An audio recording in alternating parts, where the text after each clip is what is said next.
आज मैं सेल्समैन की वर्किंग के ऊपर बात करूंगा। सेल्समैन वर्किंग, मार्केट में कैसे वर्किंग होनी चाहिए, किस तरह से उसको वर्क करना चाहिए। थंब रूल होता है सेल्समैन को 15 से 20 या 25 कॉल हो जाती हैं, करनी चाहिए। थंब रूल है 25 कॉल का कम से कम उसका डेली सप्लाई का होना चाहिए। 25 कॉल मुझे डिलीवर करनी ही करनी है। जो भी ऑर्डर ISR, TSI या SO ने सबमिट किया था डिस्ट्रीब्यूटर पॉइंट पे, उसको ड्यूरेवर गाड़ी में लोड करना। कंसर्न रिटेलर का जो ऑर्डर है उसको उसके हिसाब से वहाँ पे देना, डिलीवरी देना है। उसमें साथ में स्कीम्स कुछ अगर हैं किसी SKU के ऊपर में, तो स्कीम भी उसको रिटेलर को समझानी है कि सर ये स्कीम चल रही है इस ब्रांड पे, या इस पे ये डिस्काउंट चल रहा है, या इस पे हम लोग कोई स्कीम नहीं है। मतलब उसको पूरा कन्विंस करना है और तब जाके माल को वहाँ पे रिसीव करवाना है। एक एक SKU वाइज, क्वांटिटी वाइज कि सर ये SKU इतना था, ये क्वांटिटी थी, इतना था।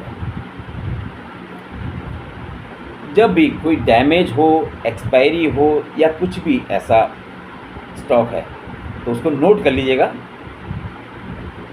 यदि आपके पिछले हफ्ते में डैमेज एक्सपायरी था तो आप लेके आए हैं तो उसको दीजिए, सर ये पिछली बार आपने बताया था, अब वो मुझे स्टॉक वापस करिए, मुझे रिटर्न करिए, मैं उतना स्टॉक आपको दे रहा हूँ उसके जरिए।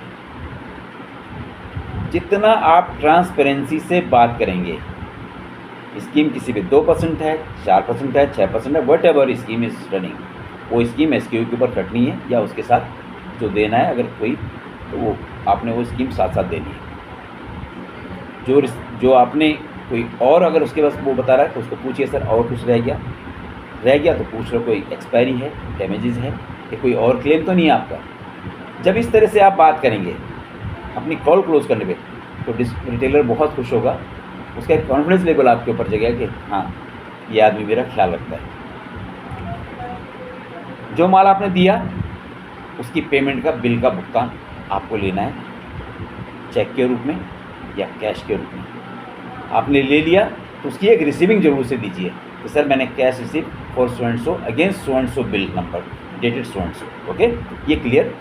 और अगर चेक लिया तो उसमें भी इसी तरह लिखना है, चेक रिसीव फॉर रुपीज़ इतना इतना, जो भी एक बिल है वो अमाउंट उसका, और उसमें for so and so date, जो भी डेट का उन्होंने 2 दिन 4 दिन या हफ्ते भर का दिया वो चेक का डेट और अमाउंट देना कि भाई हमने ऐसे ले लिया, और उसकी रिसीविंग भी फिर आपको उसको रिटेल को देनी है। होता क्या कि हम लोग बहुत जल्दी में होते हैं, माल दे दिया, हाँ सर मैं क्या जी ना। अपना कॉन्फिडेंस लेवल, अपना ट्रस्ट बनाइए, रिटेल के ऊपर में ट्रस्ट बनाइए कि सर ये देखिए आपका ऑर्डर ये था, मैंने ये आपको डिलीवर करा। कोई स्किल शॉर्ट था तो उसको तुरंत वहाँ से काट दीजिए, अगली बार के लिए कोई कन्फ्यूजन मत रखिए, वहीं काट दीजिए कि नहीं मैंने एक शॉर्ट दिया, शॉर्ट लिखने की ज़रूरत नहीं, सीधे काट दो, बिल में उतना पैसा लेस कर दो जितना उसका बिल का वैल्यू था। कोई भी चीज़ छोटी से छोटी जितना आप ट्रांसपेरेंसी से करोगे उतना रिटेलर का कॉन्फिडेंस बिल्डअप आपके ऊपर होता रहेगा। आपका एक नाम होगा कि फलानी एजेंसी से ये लड़का आता है, ये लड़का आता है, ये बहुत अच्छे ढंग से काम करता है और हमें सारी इन्फॉर्मेशन हमें देता है। कभी कंपनी के लोग पीछे से इंक्वायरी करते हैं कि हाँ भाई हमसे कोई तकलीफ तो नहीं है, पता लगा कि आपका बिना बात के नाम खराब हो गया। आपका नाम नहीं खराब होता, वो नाम खराब होता है डिस्ट्रीब्यूटर का। कंपनी का कोई सीनियर बॉस गया, सर हमारी तरफ से कोई तकलीफ तो नहीं है, वो कभी आपके साथ कुछ हुआ तो फट करके बोलेगा हाँ अरे वो जो लड़का आता है भाई वो ठीक से माल नहीं देता, माल देता तो स्कीम नहीं काटता। अगर आपका सारा वो बोले नहीं सर बहुत अच्छा, सर बहुत अच्छा लड़का, ये नाम इस लड़के ही है, बहुत अच्छा करता है और सही ढंग से सर बहुत अच्छा लड़का आपने लिया हुआ है, ठीक है ना।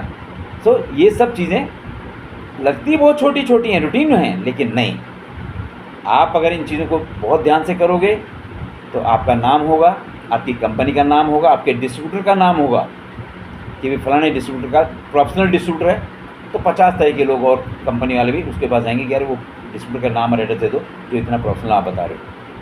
तो आपने अपना नाम तो करा, साथ में आपने अपने डिस्ट्रीब्यूटर का नाम कर दिया कि भाई डिस्ट्रीब्यूटर बहुत अच्छा है, बहुत प्रोफाइल डिस्ट्रीब्यूटर है, सिस्टमेटिक डिस्ट्रीब्यूटर है। Okay, thank you dear, all the very best. Video कैसा लगा ज़रूर बताएं, सब्सक्राइब करें, लाइक करें, कमेंट करें और शेयर करें। कुछ भी आपकी तरफ से कोई सुझाव हो बिल्कुल दीजिएगा, ओपनली दीजिएगा। I will be highly thankful to you and obliged by you. Okay, thank you very much, bye.